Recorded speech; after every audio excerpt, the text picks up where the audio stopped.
he actually struck a chord because before then, I didn't really understand when people say depressed. I didn't really understand it, but actually I went through a phase where I was depressed.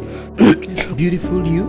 I'm telling you. Oh my God. I don't think it's not on You the don't face. look like what you've been through. I do not look like what I've been through. We don't look like what we've been through, really. And it was God who rescued me, really, because at that point it was bad. And the thing about it is, the voice in my head was literally informing me not to say anything to anyone. So I was just going through it by myself.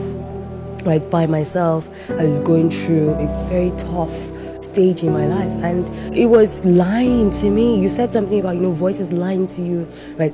Something was happening to me, right? Something was happening where, at that point I just moved back because I schooled in the UK. So at that point I just moved back to Nigeria, and then I was just trying to understand the terrain. I lost my grandmother at that point, so we had the burial and all of this. Sorry about that loss. Thank you, no problem. She was old, really, so it was like a celebration, right?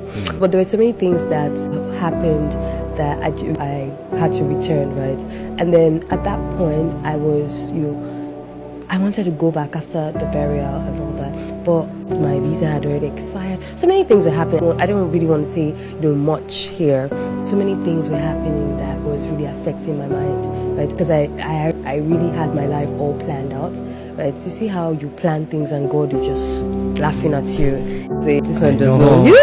You know what? You just plan your life and then God is just laughing and like, if only. So I was just, and then at that point, so many things were happening. I don't really want to go in details, right? I just said, you know what? I didn't tell my dad, I didn't tell my mom. I was living with my parents at that time. I didn't tell my dad, I didn't tell my mom, I didn't tell my siblings and anything. I was just going through it. Every night I would cry. It was deep. I would cry. I got to a point where the voice was telling me, take your life. I'm telling you, because this thing is very serious. You hear people, you taking their life, and we take it really serious. We take it very lightly.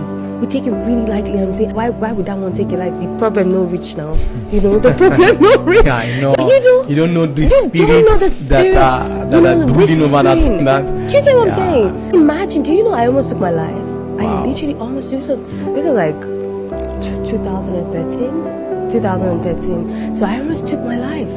But then at the tail, honestly, this time I'm saying it's looking like a drama. It's looking like a telltale, but it's real. Depression is real.